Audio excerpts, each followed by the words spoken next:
mengeksistensikan kedudukan satu ajaran atau satu negeri. Makanya ada Spanyol, Portugal, semuanya menginvasi. Apalagi 1400 tahun yang lalu. Begitu jawabannya kalau ada orang gak suka sama Islam. Katanya Rasulullah cinta damai. Katanya Rasulullah kok nikah sama perempuan di bawah umur. Jangan sekarang ya. Tapi berangkat 1400 tahun yang lalu. 1900 nyak saya tanyain nyak saya Allah maafirlah. Kemarin baru dipanggil oleh Allah Subhanahu wa taala. Mudah-mudahan ibu saya diampuni dosanya. Amin. Ditempatkan di surga Allah. Amin. Amin ya rabbal alamin. Saya tanya waktu nikah umur berapa? Gue nikah sama bapak belum kan sama dengan Siti Aisyah. Kembali dulu kalau sekarang memang ada Komnas Perlindungan Anak, tapi kita kembali dengan kacamata modern. Itu sesuatu yang biasa. Orang dikawinin sama laki-laki sebelum head itu biasa. Siti Aisyah belum head memang dikawinin, tapi ditiduri sama Rasulullah sudah sama amanya saya. Jadi apa yang salah? Intermezzo sedikit. Jadi Bu, istri Nabi itu banyak. Yang perawan cuma Siti Aisyah. Nah, jandanya Siti Aisyah. Jadi Siti Aisyah ditinggal wafat Rasulullah umurnya 18 tahun. Nggak punya anak. 18 tahun nggak punya anak. Kalau dari dekat Masjid Mujahidin ada janda 18 tahun nggak punya anak. Namanya janda apa itu? Janda enggak. Kalau janda kawin cerai, kawin lagi cerai sampai 100 kali, namanya janda apa? Janda bolos. Namanya janda biadab. Ustaz, itu sahabatnya ada yang demen sama Siti Aisyah. Sudah cantik istri Rasulullah, nggak boleh. Jadi bini Rasulullah nggak boleh dinikahi lagi, karena dia jadi emaknya kita. Jadi besok kalau kita masuk surga ketemu Siti Aisyah, amin apa dia aja? Udah kopi belum sih?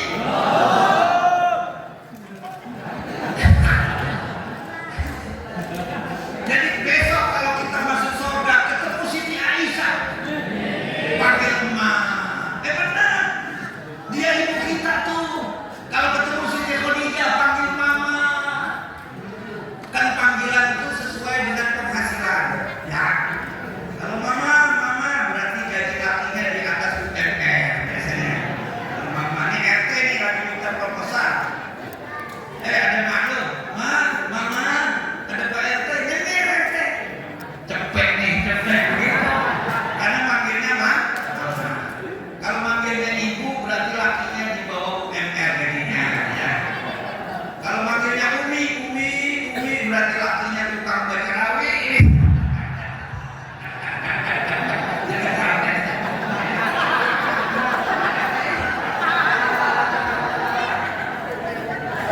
Kalau ayah Ustaz ayah, kalau manggilnya ayah berarti bapaknya security. Jadi besok kalau kita ketemu Siti Aisyah, amin.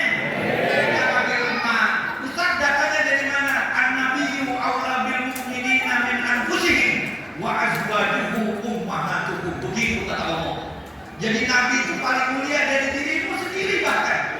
Dan istri-istri Nabi adalah ibu-ibu kalian. Oh, jadi mahram wanita yang akan dinikahi ditambah satu.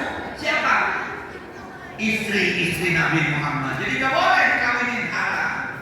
Jadi janda Nabi itu ngomong-ngomong intermezzo sedikit. Ibu tahu gak bedanya janda sama perawan? Nih bang, ada cerita bang. Dulu ada nenek-nenek kerjaannya nyari burung. Jadi dia kalau makan nyari burung dulu ke hutan. Dia dapat burung, dijual ke pasar, ditukerin beras. Nah dapatnya paling 3-4 hutan begitu. Singkat kata dia lihat ada perawan pulang dari hutan bawa 50 biji burung. Kata nenek-nenek, lah gue tiap kali nyari burung belum pernah dapat banyak kayak begitu. Ya gue intip gimana sih caranya dia nangkep burung. Gue bertahun-tahun di hutan paling banter paling banyak dapat 9 atau 10. Nah Ustaz Nata di sini dia tahu dia di bawah.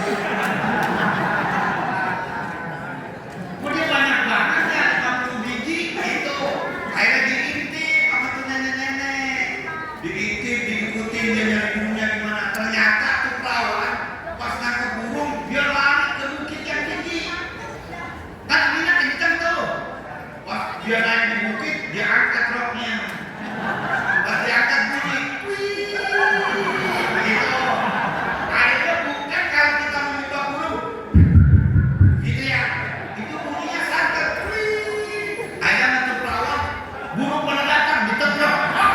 Dapat 50 biji. Kata tuh nenek, oh begitu caranya.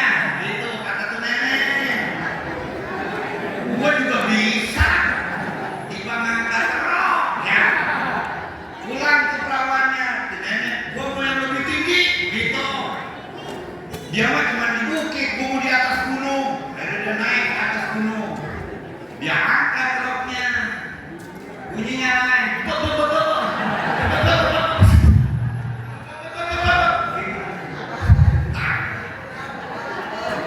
Anu, kulitnya kendor. Gak taunya bukan burung yang masuk, babi hutan. Dia kata saudaranya. Tuh bedanya perawan sama janda. Kalau perawan bunyinya bunyi, kalau janda bunyi gimana? Kembali lagi ke konteks awal. Jadi apa yang terjadi pramodern? Jangan pakai kacamata pramodern. Jangan pakai kaca modern. Pakailah kacamata pramodern supaya yang terjadi fair. Kalau apa yang terjadi di pramodern terus disiapkan di zaman sekarang, ya Allah, yang terjadi begitu. Yang terjadi seriak barbar, yang terjadi tidak sesuai dengan anu, ya Allah. Jadi kata-kata Karen Armstrong bahwa apa yang terjadi di pramodern, pakailah kacamata modern. Jangan pakai kacamata modern. Yang kedua, ini kan kita hadir di sini memperingati hari kelahiran Nabi Muhammad, betul? Betul. Ngomong-ngomong, Nabi udah datang. Tanya kita apa dia ngomong? Enggak, kalau takam di mana-mana takam bayarannya segini-gini. Apa nih, menegakkan kebersamaan dengan mengenai akhlak Rasulullah SAW. Jadi kita datang ke sini supaya kita timbul cinta, betul? Supaya kita timbul cinta kepada Nabi Muhammad. Baik. Kalau ngomong cinta, yuk kita ke Yunani yuk. Kata orang Yunani, cinta itu ada 3 jenis. Pertama, eros namanya. Yang kedua, philos namanya. Ya, tindakannya orang luar dulu, gak apa-apa. Sekali-sekali. Yang pertama, eros. Kata filosof Yunani, cinta itu ada 3 tingkatannya. Pertama, eros. Kalau kita sering dengar erotis, itu dari kata eros. Cinta yang diawali dengan keindahan, nafsu.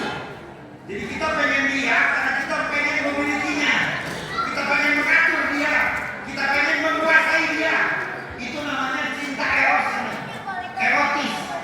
Karena ketertarikan dari mata, dengkon, semok, cantik, ganteng. Kita pengen berdampingan dengan dia untuk menguasai dia. Itu tingkat paling elementernya. Karena dia cantik, saya pengen sama dia. Itu nama cinta paling rendah. Namanya eros. Kalau ibu pernah dengar erotis, ya itu dari kata eros. Lebih dalam lagi namanya philos.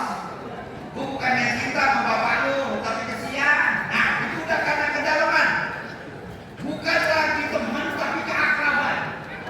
Jadi dekat sama dia, emang udah gak karena kepengen apa-apa. Karena emang saking dekatnya. Itu namanya philos. Ada yang namanya agen. Agen itu lebih dalam lagi. Masuk ke ujung yang tinggi. Kalau bahasa agamanya, laisal muhibbu alladzi yatlubu minka iwadan aw yatlubu minka gharadan. Begitu katanya. Wa innal muhibba alladzi yabdulullah wala tadullah. Atau kama qala Syekh Athaillah As-Sakandari dalam kitab. Begitu kata Syekh Athaillah As-Sakandari. Jadi yang namanya cinta itu bukan pengen menguasai, singkat kata. Tapi yang namanya cinta pengen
Inilah Nabi yang ketika harta terbesar yang dia punya cuma sepasang sandal dari Asia Hadiah dari musuh.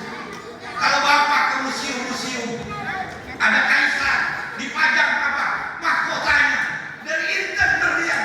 Tapi kalau kalian ke museum peninggalan Rasulullah, yang ada cuma sendal, yang ada cuma gamis rusuknya, yang ada cuma kopiah rusuknya.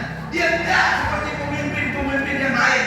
Yang kalau kita ke museum Raja Louis, Raja Charles, Raja begini, Sri Sultan Hamengkubuwono, Sri Sultan begini, yang dia padang kerisnya, palanya dari emas, mahkotanya dari emas. Tapi inilah Nabi, harta terbesarnya adalah sendalnya. Inilah Nabi, kalau haus dia beras di sini, itu susunya. Inilah Nabi yang ketika tidur Sahih Bukhari, ketika tidur nyeplak bekas tikirnya. Inilah Nabi, rumahnya yang tidak ada sapamnya. Inilah Nabi, rumahnya jadi genteng. Bahkan ketika dia Sahih Bukhari, Nabi juga pernah sempit. Ketika Rasulullah tahajud begitu, si Aisyah molek, tahu molek bahasa Betawi, molek begitu, kakinya nyentuh Rasulullah yang lagi sujud. Ini nandain bahwa kamar Rasulullah begitu sempitnya. Inilah Nabi yang rumahnya bukan kayak rumah gubernur. Inilah Nabi yang lebih malu dari gadis pinggiran tapi gagah berani di medan pertempuran. Inilah Nabi yang ketika di Taif ditimpukin sama orang Taif, dekahin. Wahai tukang dukun, wahai kantin pendusta, wahai Majnun, orang gila, ukhruj min baladina, keluar dari kampung kami. Ditimpukin Rasulullah, penjaga sahabat Nabi marah-marah begitu. Kenapa pelipis sahabat Nabi? Mereka yang tidak punya nafsu menawarkan diri kepada Rasulullah. Mereka yang tidak punya nafsu menawarkan diri, ya Rasulullah, Allahumma sholli wa sallim ala sayyidina Muhammad. Kalau kau mau, aku akan timpahkan di Taif.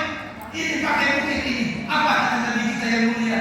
Allahumma ighfir li qaumi fa innahum la ya'lamun. Inilah Nabi yang dia tempelin jidatnya ke tanah. Nabi dia tempelin jidatnya ke tanah. Mana simbol keterhinaan yang lebih hina daripada jidat ditempel ke tanah? Inilah Nabi yang ditempel ke tanah jidatnya. Dia gak bakalan ngangkat itu jidat sebelum diberi persetujuan oleh Tuhan bahwa dia berhak memberikan syafaatnya kepada umatnya di yaumil kiamat. Dia gak bakalan taikin jidat sambil bercucuran air mata. Ya Rabbana, saya gak bakalan angkat ini jidat sebelum kau izinkan aku memberikan syafaatnya kepada kita semua. Inilah Nabi yang kata Muhammad Iqbal Asyidiki, seorang pionir funding foldernya negara Pakistan. Jadi India pecah jadi Pakistan, nanti Pakistan pecah lagi dari Bangladesh. Di situ ada orang-orang besarnya seperti Abdul Aqam Al-Maududi, seperti apa? Muhammad Iqbal Asyidiki. Dia bikin syair begitu. Ya Rabbana, katanya begitu dalam syairnya. Syairnya aku nanti di yaumil kiamat jangan temukan aku dengan Al-Mustafa. Kenapa? Aku malu ngaku pengikutnya tapi belum pernah melaksanakan sunnahnya. Begitu kata Muhammad Iqbal Asyidiki dalam syair-syairnya. Jamaah Jumat itu kayak biasa sudah. Biar habis melawat semua. Wahai jamaah maulid yang dicintai oleh Allah, kita nggak harus doa kayak Muhammad Iqbal Asyidiki. Panitia bilang saat Habib lagi kandung beliau, waduh.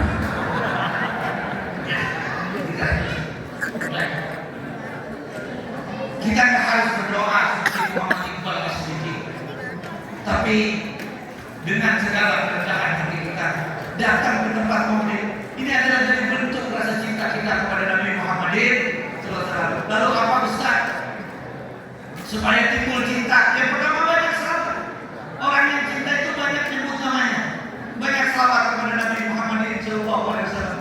Nah kalau mau selawat, kalau bisa ada salamnya, jangan selawat doang. Kalau selawat doang itu makruh kata Imam Nawawi. Ustaz datangnya dari mana? Karena Allah yang ngajarin. Innallaha wa malaikatahu yusholluna 'alan nabi ya ayyuhalladzina amanu shallu. Kalau selawat doang itu khusus Allah dan nabinya. Innallaha wa malaikatahu yusholluna 'alan nabi. Enggak ada yusallimuna. Jadi kalau selawat doang contoh sallallahu alaihi Muhammad itu berarti selawatnya malaikat. Selawatnya Allah. Kalau dari kita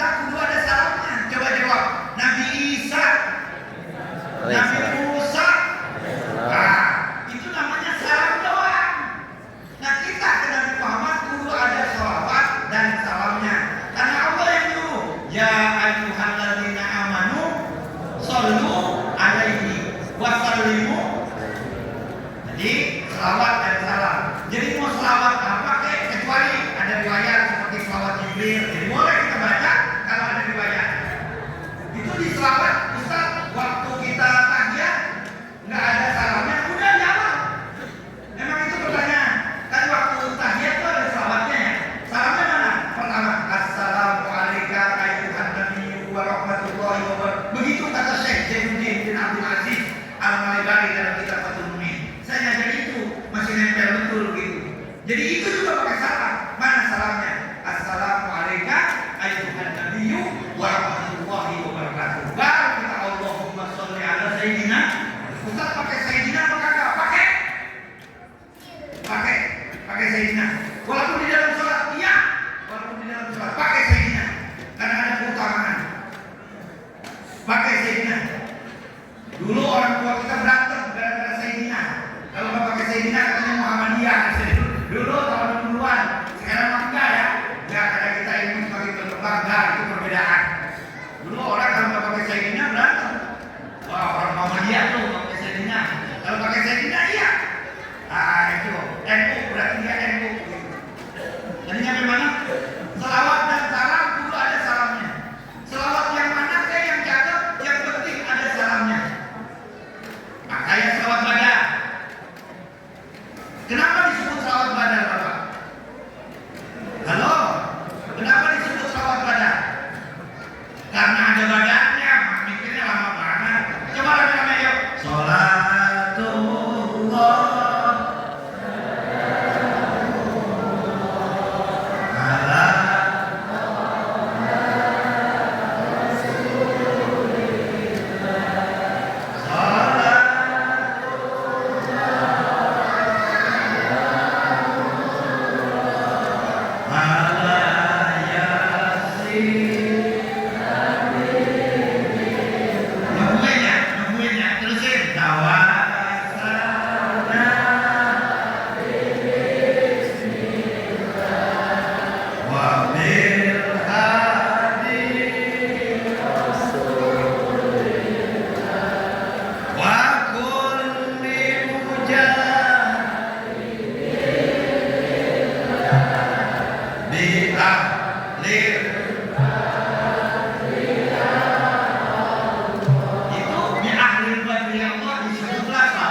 Wanda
Antum jaket di dalam motor, dalam. Kami udah nyampe di stasiun.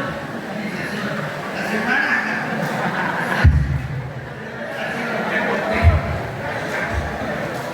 Yang penting kita udah niat hadir karena niat itu lebih apa namanya? Lebih kuat dari pelaksanaannya. Makanya orang mati dalam Islam itu masuk surga selama-lamanya. Karena niatnya udah nyampe, begitu katanya. Orang mati itu bainal hasanatain, hasanatin wa wa hasanatin yang terlihat wahia kasolat. Nah kita udah nyampe nih. Mudah-mudahan keberkahan mendapati kita. Amin, amin. Mudah-mudahan pulang dari sini kita tambah sehat. Pulang dari sini pulang kita lunas. Amin. Banyak utang dong. Mudah-mudahan keluarga kita sakinah mawaddah warahmah. Amin. Anak-anak kita soleh dan solehah. Amin. Allah banyakin rezeki kita yang berkah. Amin. Banyak doa kalau nggak berkah buat apa? Ya mudah-mudahan Allah takdirin di sisa-sisa usia nih kita semakin takut kepada Allah, semakin cinta kepada Nabi Muhammadin Sallallahu Alaihi Wasallam. Ala hadirin niyah liridhatillah ila hadratin Nabi Muhammadin Sallallahu Alaihi Wasallam. Allahumma ja'alna qurrata a'yun lin Nabi Muhammadin Sallallahu Alaihi Wasallam. Al-Fatihah. A'udzu billahi minasyaitonir rajim. Bismillahirrahmanirrahim. Alhamdulillahirabbil alamin. Arrahmanir rahim. Maliki yaumiddin. Iyyaka na'budu wa iyyaka nasta'in. Ihdinas siratal mustaqim. Siratal ladzina an'amta 'alaihim ghairil maghdubi 'alaihim waladdallin. Amin. Abdul Dzikri itu dari situ. Habib udah di atas. Abdul Dzikri fa'lam annahu la ilaha illallah. La ilaha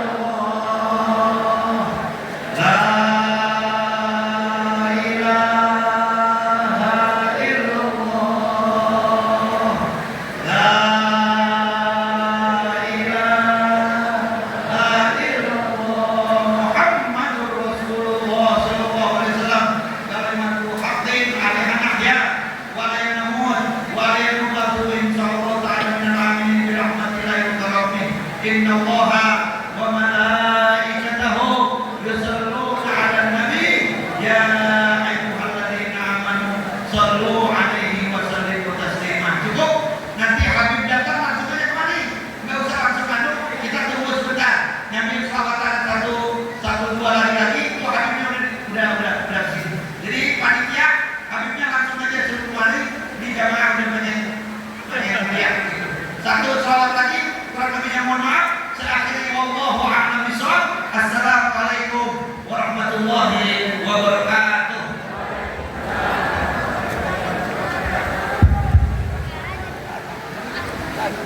Ya. Oh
Assalamualaikum warahmatullahi wabarakatuh.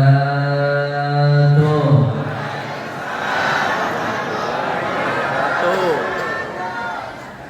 Alhamdulillahi rabbil alamin wa bihi nasta'in ala umuri dunya waddin. Allahumma shalli wa sallim wa barik wa karrim wa majid wa 'azim ala sayyidina wa habibina wa syafi'ina wa nuri qulubina Muhammad. Allahumma salli alaihi.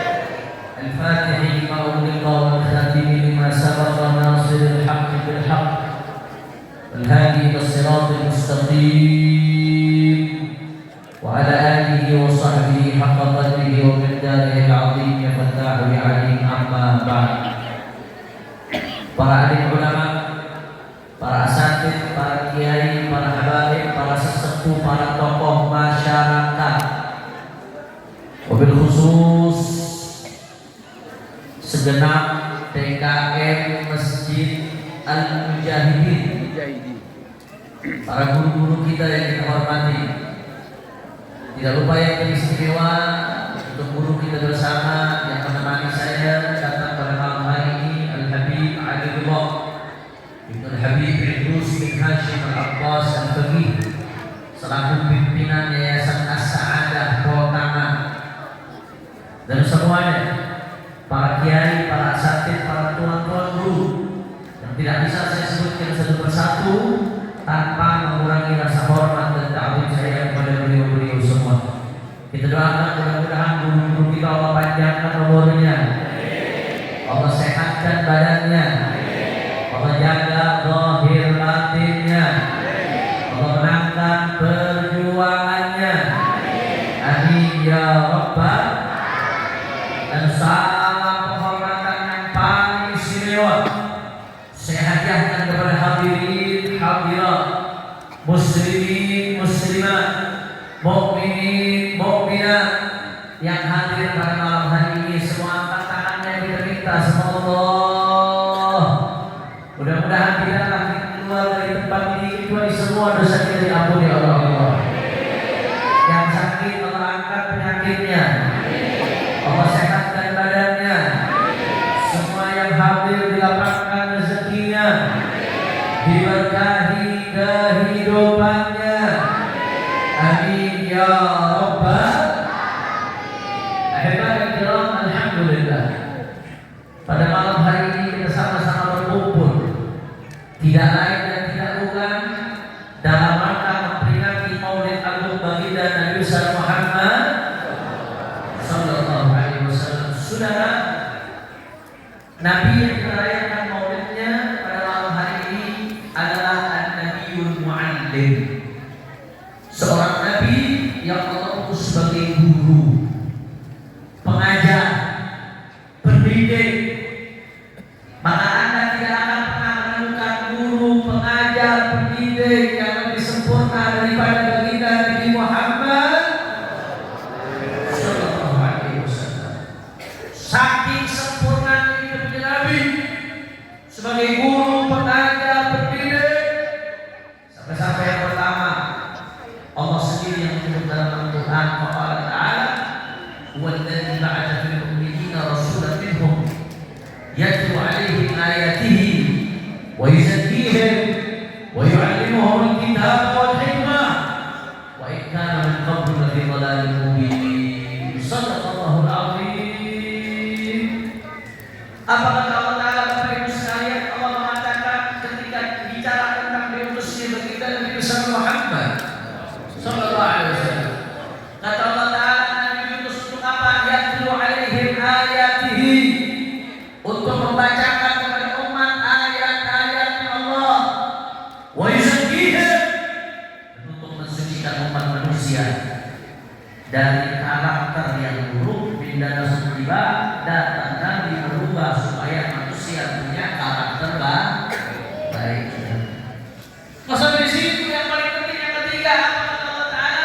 Wa yu'allimuhum al-kitaba wal hikmah.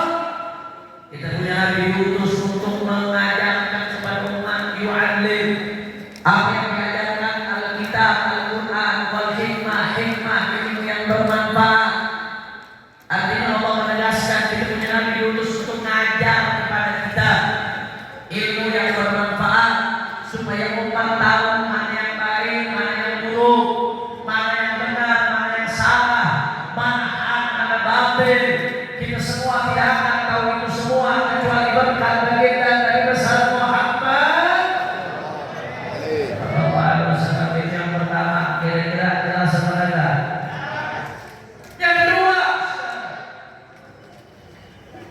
di dalam Sahih, di dalam Sunan Ibnu Majah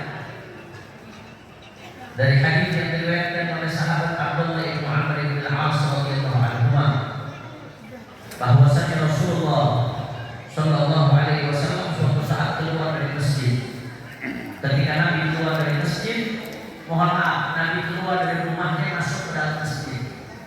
Masuk Nabi ke dalam masjid, Nabi lihat ada dua perkumpulan bawahnya halaman. Perkumpulan yang pertama dari baca Quran dan doa.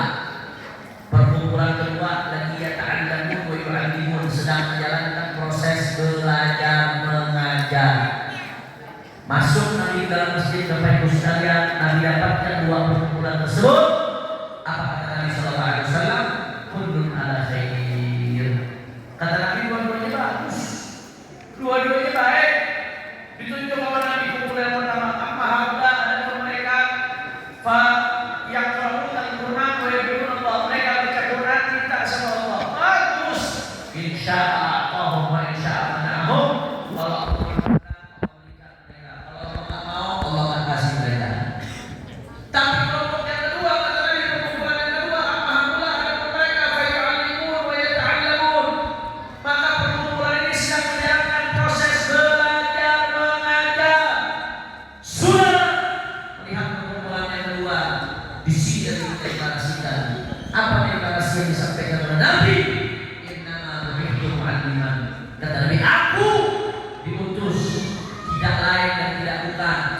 sebagai guru, pengajar, pendidik, itulah baginda Nabi Muhammad sallallahu alaihi wasallam. Jamaah mujahidin, jelas atau enggak? Jawab yang kompak yang saya pengen garis bawahi. Tadi Nabi menyatakan dirinya diutus sebagai guru, pengajar, pendidik. Allahumma shalli ala Muhammad.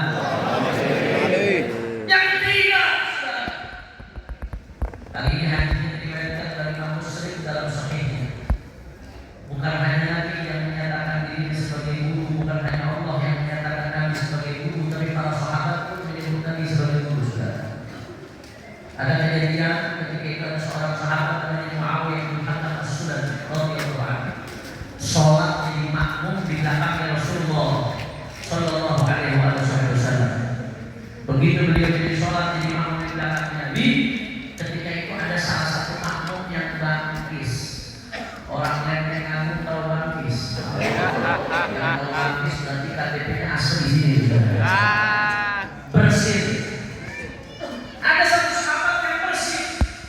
Ini Muawiyah bin Hakam, begitu dengar ada sahabat yang bersih, dia jawab, ya Alhamdulillah, mudah-mudahan kamu dirahmati oleh Allah.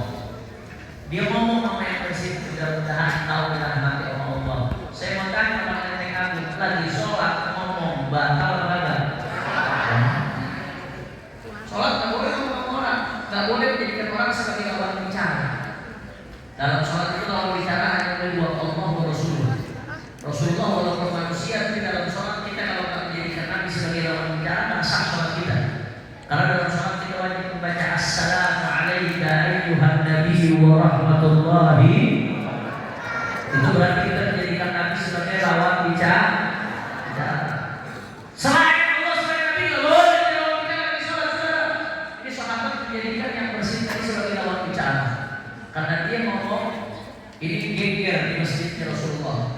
Fa'amalil qawm bi-absarihim. Kata sahabat tadi, saya dilirik sama sahabat-sahabat yang lain. Lagi pada sholat, dilirik tadi. Ini siapa yang ngomong lagi sholat ini? Ngerasa ini lihat yang lain ngomong lagi dia, bukan dia. Apa kata dia? Wajiblah umiyah, mabalukum taqulu ilayya. Kalau bahasa mereka ini ada apaan nih kok dilihatin begini?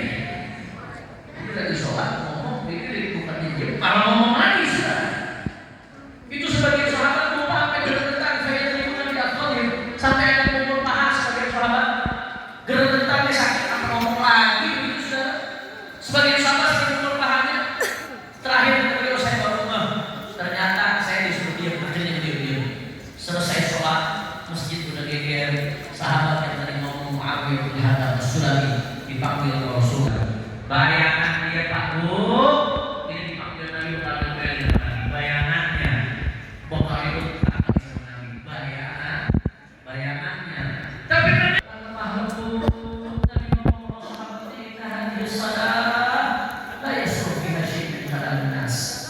Innama hiya tasbihun wa takbirun wa tilawatul Quran. Kata Nabi para sahabatnya tadi, ini yang namanya sholat. Yang boleh ngomong sama manusia. Sholat itu isinya takbir, sholat itu isinya baca Quran. Kalau lagi sholat nggak boleh ngomong sama manusia. Saya mau tanya, jawab yang sahabat ngomong seperti itu. Nabi menasehati sahabatnya, mendidik sahabatnya, cara dia mendidik indah atau tidak? Orang kompak indah atau tidak? Cara Nabi mendidik lembut atau tidak? Lembut luar biasa indah. Itu saking indahnya Pak Bu, sampai-sampai sahabat tadi terpana. Karena dia terpana sampai mengucapkan kata-kata yang bijak. Apa kata sahabat tadi? Wallahi ma ra'aitu mu'alliman qablahu wa la ba'dahu ahsan ta'liman min Rasulillah. Kata sahabat tadi, ya Allah, aku mau pernah lihat seorang guru, pengajar, pendidik yang lebih hebat pendidikan daripada Rasulullah. Tidak tentang saya, wala syaitan yang tidak hina saya, wala tolak Nabi tidak pukul saya. Sallu ala Nabi. Jawab lagi, kalau begitu Nabi Muhammad sebagai seorang pendidik sempurna atau tidak? Nabi sebagai seorang pendidik indah atau tidak? Nabi sebagai seorang guru sempurna atau tidak? Sallu ala Nabi. Empat, saudara. Salah satu indikator barometer tolok ukur kesuksesan seorang guru, kalau muridnya sukses. Murid sukses tanda gurunya sukses. Betul atau tidak? Setuju? Kita lihat Abu Yasin Muhammad bin Abdul Malik Imam Ta'ala besar. Murid-muridnya di Indonesia aulia, ulama, salihin. Pondoknya sakti ribuan orang. Manfaatnya luar biasa. Muridnya sukses, tanda berarti gurunya Sukses. setuju? Ayo tolong murid sudah kita setujui bersama ini kita terapkan pada Rasulullah SAW. Kalau Rasulullah sebagai guru, siapa muridnya? Muridnya para sahabat yang mulia, Sayyidina Abu Bakar As-Siddiq, Sayyidina Umar bin Khattab, Sayyidina Uthman bin Affan, Sayyidina Ali bin Abi Thalib radhiyallahu anhum. Belum lagi baqiyatul asyratul mubasysyirina bil jannah, Sa'd bin Sa'id bin Mu'adz bin Talhah wa Abu Ubaidah wa Zubair bin Sa'ad bin Nurawi. Belum lagi sahabat lain Muhammad bin Waqad al-Abbas Sayyidina wa minhum Manzalan bin Yaru. Belum lagi sahabat seperti Abu Hurairah, Sayyidina Zaid bin Thabit, Sayyidina Abdullah bin Umar, Sayyidina Abdullah bin Mas'ud, Sayyidina Aisyah radhiyallahu anha, Abu Zaid Hudzaifah bin Yaman. Murid-murid Nabi orang-orang luar biasa. Murid-murid Nabi walaupun mereka tinggal di Makkah, Madinah, aslinya dari Hijaz, dikelilingi padang pasir, tapi mereka berhasil membawa cahaya Islam menyebar ke seluruh dunia, sampai-sampai ke kekaisaran besar Romawi tunduk, Persia tunduk, dunia bergetar dengan murid-muridnya Rasulullah. Sudah muridnya saja tiada duanya, bagaimana dengan gurunya Sayyiduna Muhammad? Wow, soleh berkali. Anda tak bakal pernah menemukan sejarah tidak pernah mencatat dan tidak akan pernah mencatat seorang guru, pengajar, pendidik yang lebih hebat daripada baginda Nabi besar Muhammad sallallahu alaihi wasallam. Makanya saya mau tanya, jawab yang kompak. Kalau begitu kita punya Nabi sempurna atau tidak? Hebat atau tidak? Ada yang lebih sempurna dari Rasulullah? Kalau kita sebagai seorang guru, apa ada guru yang lebih hebat dari Rasulullah? Jawab yang kompak. Kalau begitu Nabi sebagai guru sempurna atau tidak? Nabi sebagai pendidik sempurna atau tidak? Nabi sebagai pengajar sempurna atau tidak? Apa ada pendidikan yang lebih hebat dari pendidikannya Rasulullah? Semua angkat tangannya, mujahidin, takbir. Allahu Akbar. Sallu alaihi. Sudah. Dari apa yang saya sampaikan, kita bisa ambil beberapa pelajaran. Pelajaran yang pertama,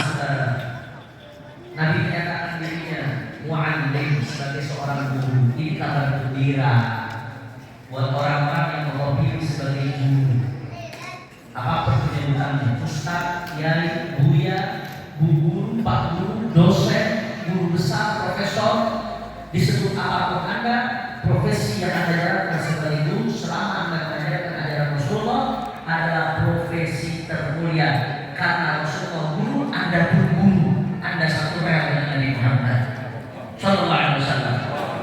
Mau ngajar di manapun, mau ngajar di kampus, madrasah, pesantren, masjid, musola, mulia, karena satu rel dengan Rasulullah.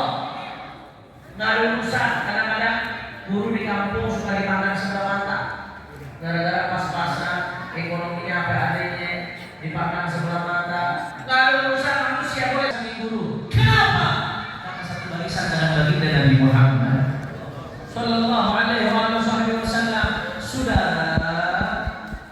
di sisi lain ini juga jadi peringatan buat umat. Semakin umat memuliakan guru, berarti semakin memuliakan Nabi. Karena kita tak paham ajaran Nabi kecuali melalui guru. 1400 tahun lalu Nabi wafat. Ada di sini yang mengalami Nabi, ada di sini yang pernah lihat langsung Rasulullah. Tapi kita tak akan selamat kecuali kalau ikut ajaran Rasulullah. Bagaimana cara kita ikut ajaran Rasulullah? Melalui perantara guru. Berarti kita mu'adzimul wasilah, mu'adzimul ghayah. Kita mengagungkan perantara, berarti kita mengagungkan tujuan, mengagungkan para guru. Secara tidak langsung kita sedang memuliakan baginda Nabi besar Muhammad. Dan dari situ saudara, ini secara langsung jadi peringatan buat pemerintah. Pemerintah harus lebih perhatian kepada guru, baik yang di negeri atau yang di swasta, mau di sekolah formal, non formal, mereka semua berjasa. Pemerintah harus perhatian ke guru. Saya tahu dia memang guru dituntut harus ikhlas, harus lillahi ta'ala supaya dipuji barokah. Tapi kita jangan lupa guru juga guru juga manusia, punya bini, punya anak, punya kebutuhan, punya anak, ada yang beli sekarang. Saya kadang-kadang sedih lihat berita di daerah sini ada guru honorer gaji sebulan 200.000, 300.000, beli kuota aja udah habis sudah. Betul apa kan? Apa ini? Makanya kita minta pemerintah harus lebih perhatian ke guru. Jangan sampai giliran guru gajinya kecil, giliran anggota DPR gajinya gede. Betul apa enggak? Jawab yang jujur, padahal mana yang lebih bermanfaat, guru atau anggota DPR? Mana yang lebih berguna, guru atau anggota DPR? Mana yang lebih berjasa buat rakyat, guru atau anggota DPR? Makanya saya mengajak masyarakat Lenteng Agung merapat ini malam. Setuju? Kita buka dulu rapat. Ini rapat antara pendapat rapat paripurna. Nanti hasil rapat ini akan dijadikan undang-undang Lenteng Agung. Apa yang ingin dikatakan pendapatnya? Saya mau tanya orang Lenteng Agung. Karena dianggap guru lebih berguna. Kalau begitu, kalau gaji anggota DPR ditukar dengan gaji guru, setuju atau tidak? Udah sah jadi undang-undang Lenteng Agung. Yang kesalahan Pak Lurah kan sekarang. Masya Allah, kira-kira bisa jelas.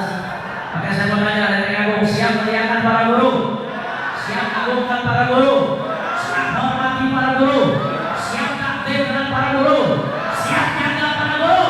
Angkat tangannya, takbir. Yang kedua, saudara, pelajaran yang bisa kita petik dari apa yang saya sampaikan.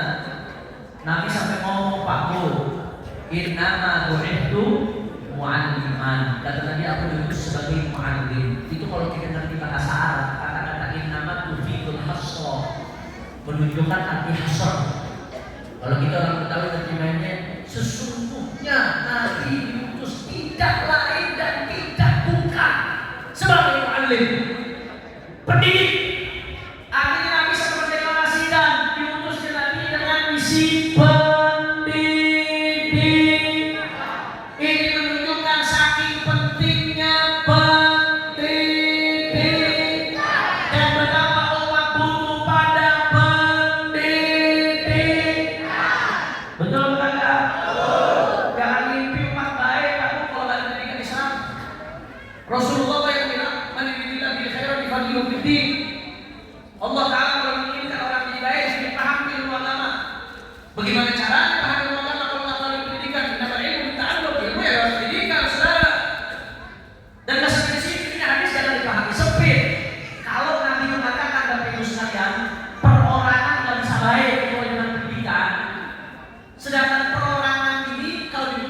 di keluarga, perorangan kalau dikumpulin di masyarakat, perorangan kalau dikumpulin di negara. Artinya kalau perorangan nggak bisa baik kalau dengan pendidikan Islam, berarti keluarga yang mimpi baik kalau ada pendidikan Islam, masyarakat yang mimpi baik kalau ada pendidikan Rasulullah, negara dengan perangkatnya jangan mimpi bisa baik kalau ada pendidikan Nabi Muhammad. Makanya saya selalu sampaikan, apalagi di zaman sekarang, Pak Bu, zaman yang serem benar. Zaman dikatakan oleh Rasulullah SAW, Badiul a'mal fitnah terjadi pada diri. Kata Nabi, sudahlah beramal sebelum datang fitnah. Kalau fitnah sudah datang, itu fitnah seperti potongan-potongan kegelapan di malam hari. Anda tahu potongan kegelapan di malam hari? Kalau sudah malam hari gelap gulita tanpa cahaya, Anda tidak akan bisa membedakan siapa yang tidak Anda. Begitu pula kalau fitnah sudah datang, orang akan kebingungan mana yang baik, mana yang buruk, mana yang benar, mana yang salah, mana yang hak, mana yang batil. Semua bingung, saudara. Sampai-sampai Nabi mengatakan itu seperti dahsyatnya fitnah, Pak Bu. Yusbihur rajulun mu'minan wa yusbihu kafiran. Orang pagi masih mukmin, sore sudah kafir.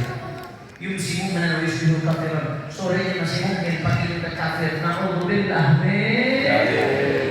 Serem. Berapa banyak sekarang orang pagi ini mana masih nangkep, siangnya lihat medsos, ada tayangan yang bikin ragu iman, sorenya imannya goyang, saudara. Berapa banyak yang menjadi begitu sekarang? Mudah-mudahan iman Islam kita dan keturunan kita diselamatkan oleh Allah Ta'ala. Ya muqallibal qulub tsabbit qulubana 'ala dinik. Kalau di zaman begini kita ingin selamat, bagaimana caranya selamat? Ulama mengatakan la yasrafiha man ahyallahu qalbahu bil ilm. Tidak akan bisa selamat dari fitnah kecuali orang-orang yang Allah hidupkan hatinya dengan ilmunya baginda Nabi Muhammad. Makanya saya sampaikan di mana-mana, perayaan Maulid Nabi jangan cuma jadi seremonial. Perayaan Maulid Nabi harus jadi momentum untuk mengikat umat dengan Rasulullah. Dan bagaimana cara mengikat umat dengan Rasulullah? Ya lewat ajaran Nabi. Karena dengan menjalankan ajaran Nabi umat bisa selamat. Bagaimana umat bisa paham ajaran Nabi? Kalau nggak melalui proses pendidikan. Makanya saya sampaikan di mana-mana, perayaan Maulid Nabi, momentum Maulid Nabi harus jadi momentum menghidupkan spirit innama bu'ithtu mu'alliman, hidupkan pendidikan-pendidikan Islam, saudara. Pastikan di dalam diri kita, keluarga kita, anak turunan kita, orang-orang yang kita sayang mendapatkan porsi daripada bagian pendidikan ilmunya baginda Nabi Muhammad. Makanya guru saya Profesor Asosiat Profesor Habib Sidar Hasan Baharun, beliau menyampaikan di zaman sekarang ini realnya, nyatanya, kalau mau dapat bagian dari pendidikan Rasulullah, maka jangan lepas salah satu dari 4M. Berapa M? 4M. Lemes benar. Berapa M? Bentar, bos.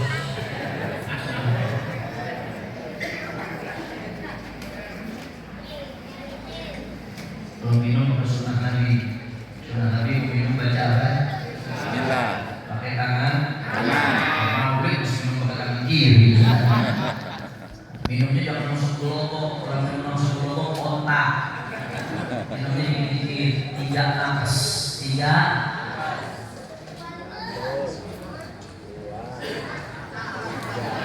Nah, Alhamdulillah.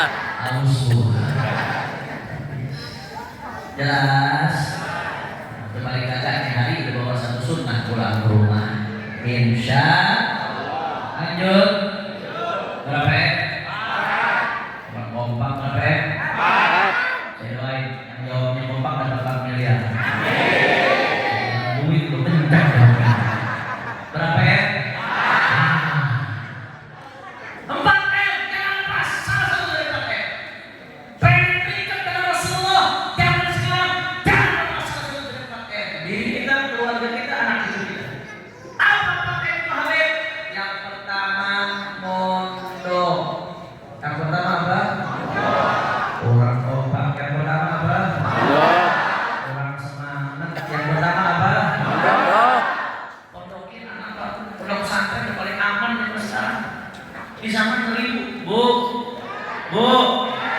ibu jawabnya senang saya boleh panjang umur, sehat walafiat, amin saya mensuami.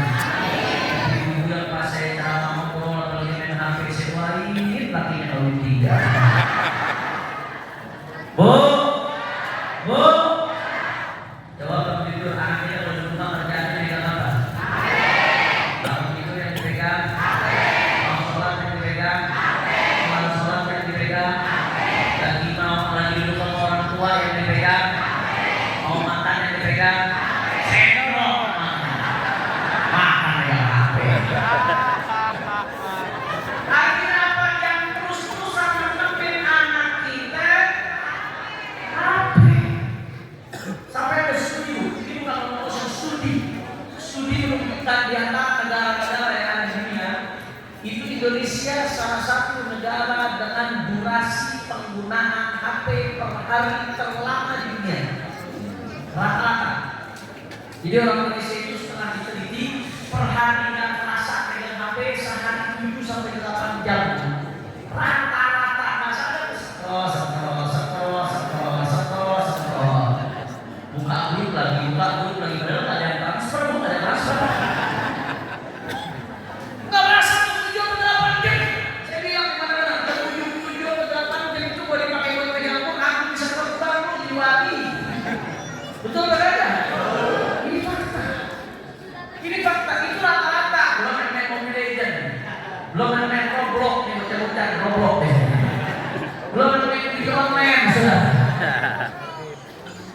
Dan yang bisa saya bayangkan Bapak Ibu sekalian, kita anak-anak muda Pak Bu, yang mereka dalam masa pembentukan pola pikir, pembentukan karakter, pembentukan jati diri, saudara, pembentukan paradigma, itu anak-anak muda saat ini gurunya bukan lagi bapaknya. Bapak bisa ngobrol sama anak sehari setengah jam, udah luar biasa Pak. Ibu bisa ngobrol sama anak sehari sejam, ngobrol duduk serius, udah hebat tuh. Jarang udah. Anak-anak kita masuk kelas tuh, badannya 50 tapi otaknya di mana? Di HP, saudara. Jujur aja.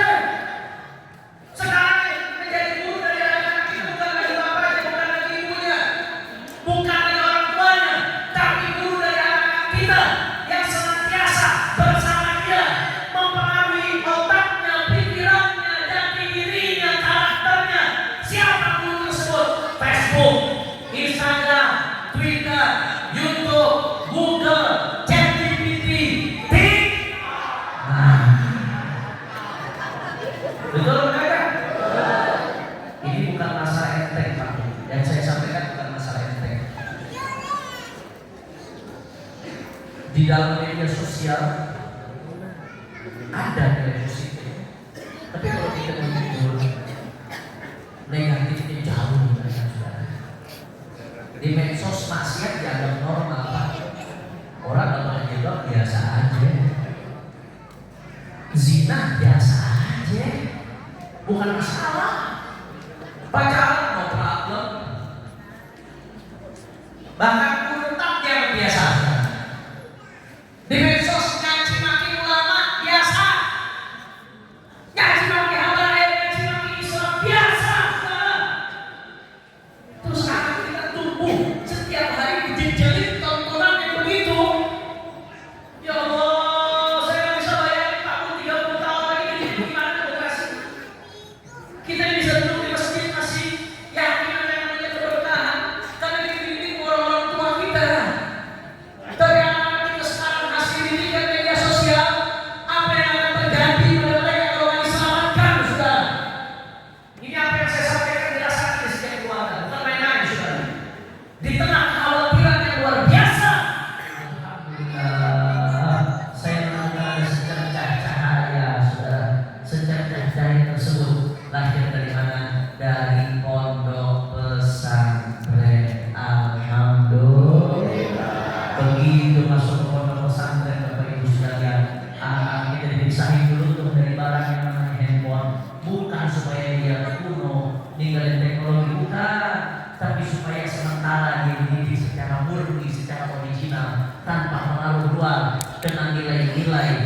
didatangkan dari baginda Nabi besar Muhammad sampai dia betul-betul siap, saudara.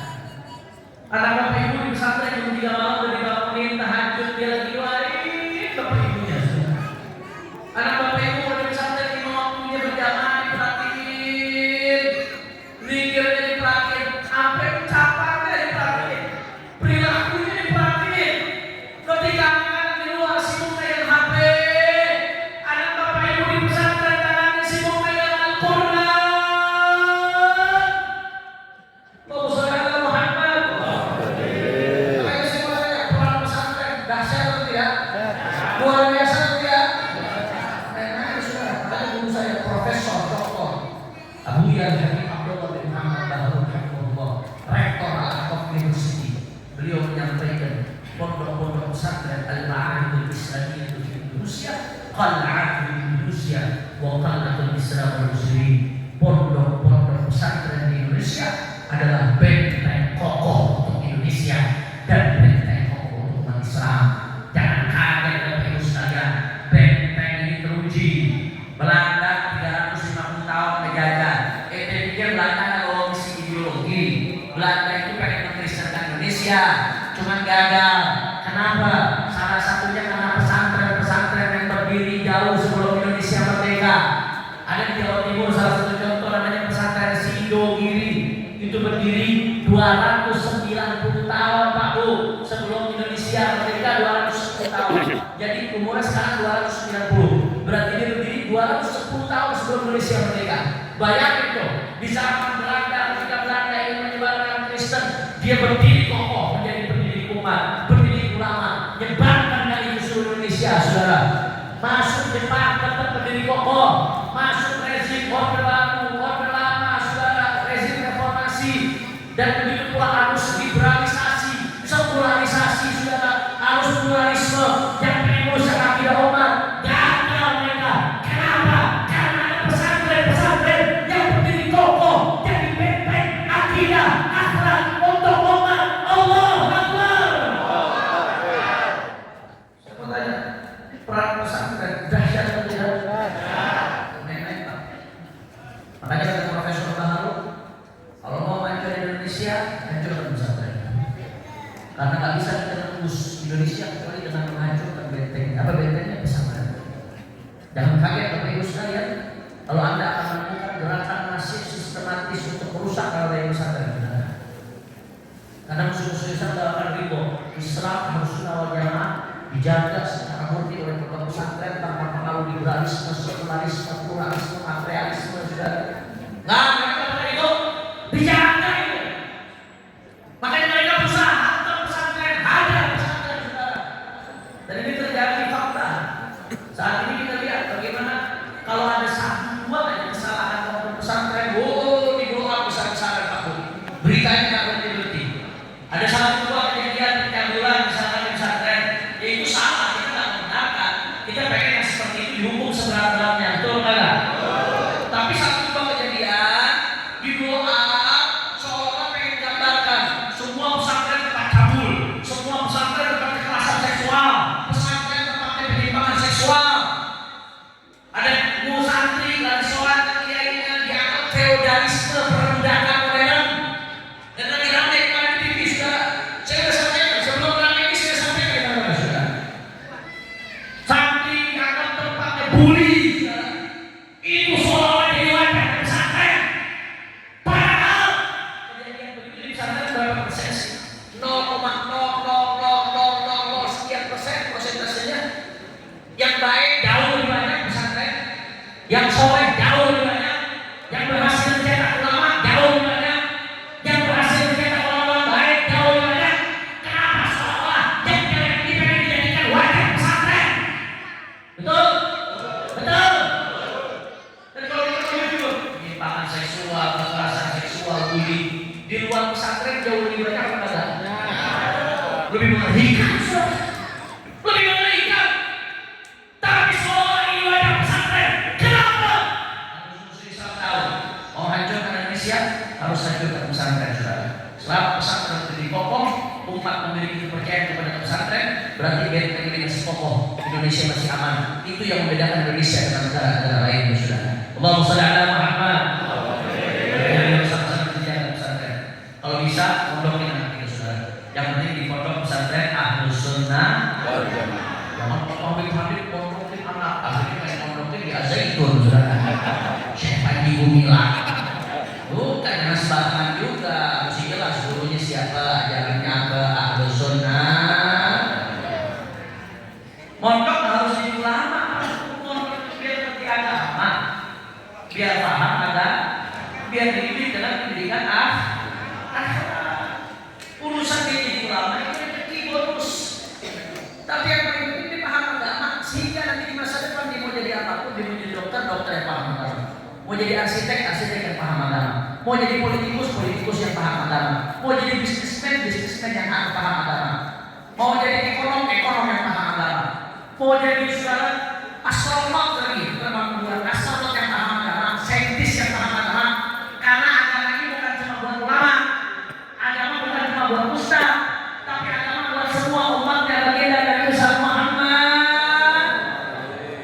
Makanya saya mau tanya, jawab Bapak masyarakat Menteng Agung, berarti keberadaan pondok pesantren di tengah masyarakat penting atau tidak? Itu umat Islam bersyukur nggak ada pesantren? Bersyukur atau tidak? Bersyukur atau tidak? Siap dengan pondok pesantren? Siap hidup dengan pondok pesantren? Siap makmurkan pondok pesantren? Siap jaga pondok pesantren? Semuanya tangannya takbir.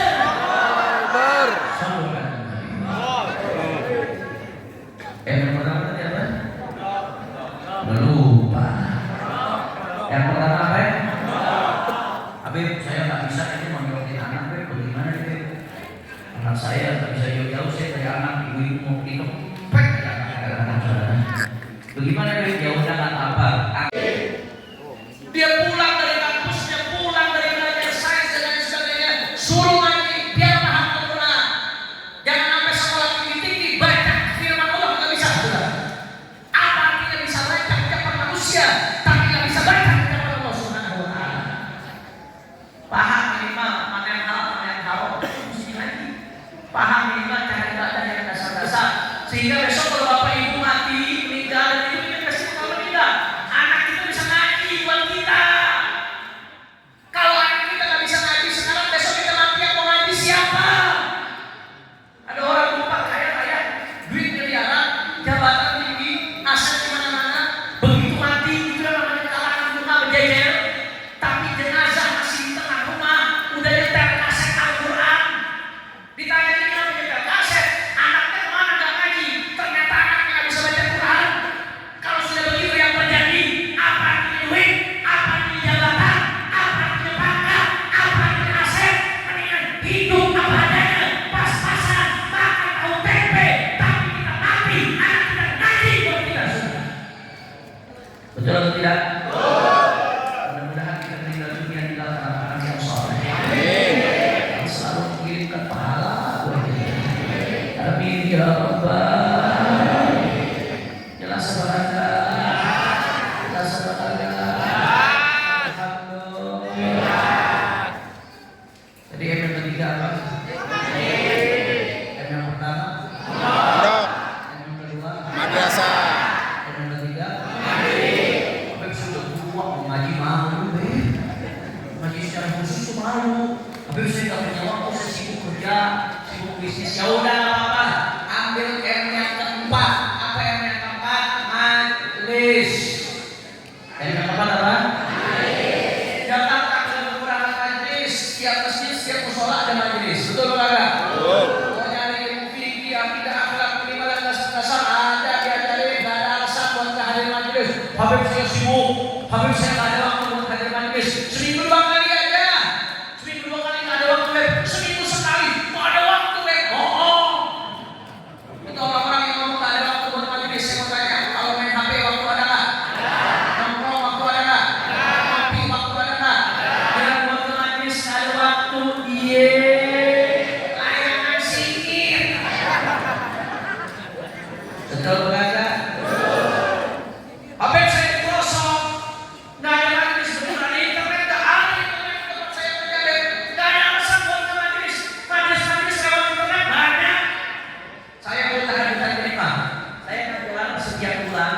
nggak lepas dari 19 titik dengan 19 kitab yang berbeda di 19 titik yang berbeda. Itu ngajar, bukan ceramah saudara. Dan itu saya ngajar ditayangkan di channel YouTube saya. Apa channel YouTube-nya? Habib Hanif Official. Like, subscribe, and share. Bagian promosi gua. Artinya apa? Bapak itu jauh jaraknya sama saya. Tapi bisa nggak untuk belajar? Yang pertama, yang kedua, Rasa. yang ketiga, Ye. yang keempat, mondok amal, madrasah ogah, mengaji nggak mau, majlis nggak ogah. Kalau empat ini udah nggak mau, silahkan ambil yang kelima apa? Mati. Tapi kasar banget ngomongnya begitu. Bukan para kiai, siap jaga para ulama. Semua angkat tangannya, takbir, takbir. Sallu. Karena ayo sama-sama semua jawab kita baca sholawat. Dengan niat mudah-mudahan kalau sholawat yang punya hajat Allah kabul hajatnya. Yang sakit Allah angkat penyakitnya. Semua yang ada disehatkan badannya. Dilapangkan rezekinya. Kita juga kalau sholawat, mudah-mudahan saudara-saudara kita di Palestina Allah kasih merdeka. Israel hancur. Dukung-dukungnya hancur. Amin ya Rabbal. Kita doain mudah-mudahan barokah sholawat Indonesia dijaga oleh Allah. Indonesia makin berkah. Amin ya Rabbal. Ayo sama-sama semuanya, semua hadroh ikut backing vokal, jangan ada yang ikut biar jamaah jadi backing vokal. Kita goncangkan rentek agung dengan sholawat. Siap goncangkan rentek agung dengan sholawat. Allahumma sholli ala Muhammad. Allahumma sholli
Terakhir, nanti sebelum ditutup doa oleh guru kita Habib Ali bin Idrus bin Hashim Al-Abbas, kita doain beliau panjang umur sehat.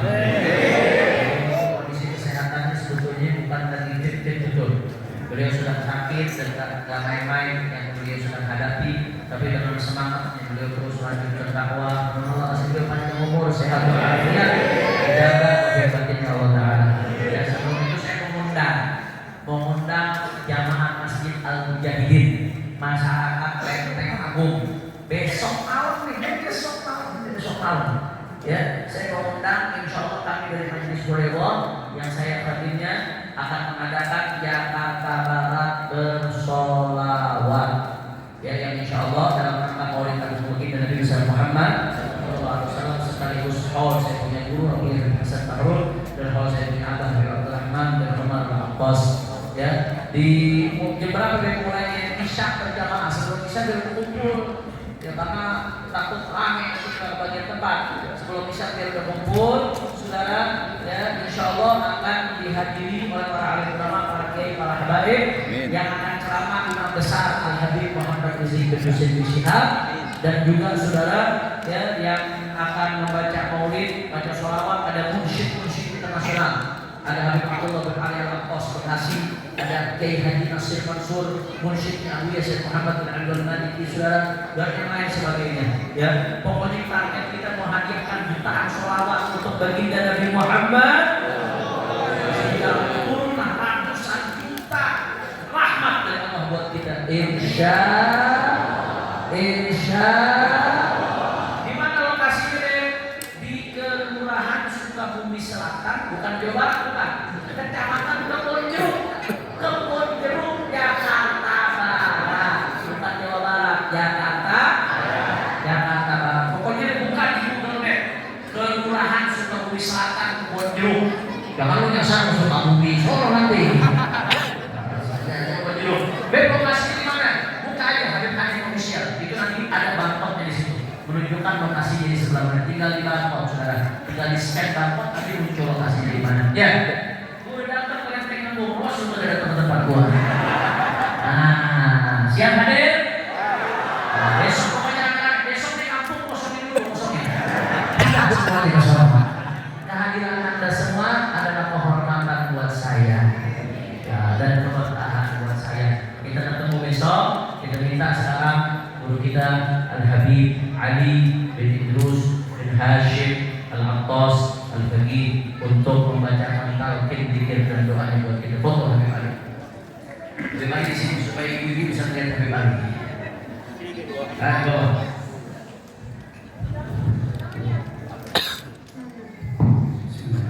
Assalamualaikum warahmatullahi wabarakatuh.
Udah duduk situ, duduk, ayo duduk. Ayo duduk. Ih, geser. Alhamdulillah, ayo. Alhamdulillah, nasi kebuli. Ayo, dah. Ya, ntar nunggu rombongan. Nunggu lagi ntar.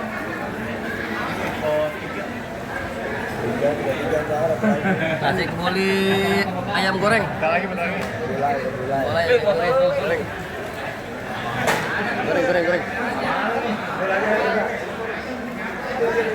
Tuh, ayo. Sini tunggu tiga ini. Tuh, ya bertiga yuk sini. Untuk panitia yang akan tidak pulang dulu, kita akan bersih-bersih ya. Sebelum bersih kita ini tidak ada yang pulang dulu, kita sama-sama sudah bakti. Bismillahirrahmanirrahim. Yuk. Nanti ada persiapan makanan kebuli juga. Bangun ya? Hah? Bangun. Masih agak Arab. Nah, temen Ikan gua daging meninggal, kambing. temen gua kemarin. Naikin di grup gak? Angkatan gua. Naikin di grup gak? Udah gua kirimin si itu kemarin. Kubuy. Oh, Kubuy kan angkatan gua. iya.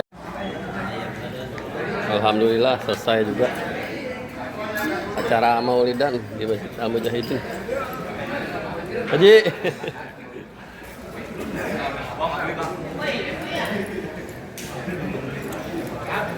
Nasi gembuli.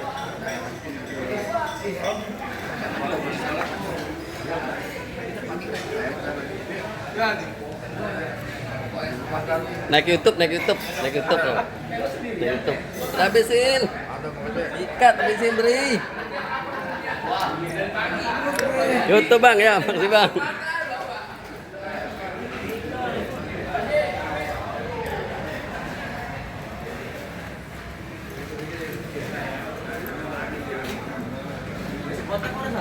Maeng, alhamdulillah nongol Maeng.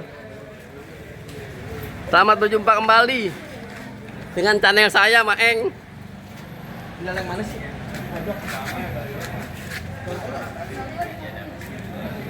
Ahlan wa sahlan.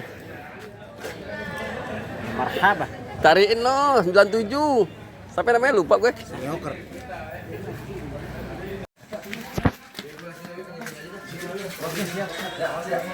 Terima kasih banyak tim Kuyup. tim pemerakarsa. Terima kasih banyak tim pemerakarsa udah bekerja keras walaupun hujan. Yang bernaung di bawah nama Gigilas. Kacamata bang. Patah kata dulu. Kita nyari berkahnya aja bang ya. Amin. Kita nggak usah hitung apa udah. Kita nyari berkahnya aja. Amin. Yang penting acara lancar. Amin. Udah sehat semua ini kita ya. Amin. Mudah-mudahan tahun depan ngadain kita bisa gabung lagi. Amin. Amin. Itu sudah. Gantian. Selesai sudah acara malam ini. Maulid Nabi Muhammad di Masjid Al Mujahidin. Jangan lupa subscribe biar channelnya tambah banyak. Terima kasih banyak semua. Lanjutkan.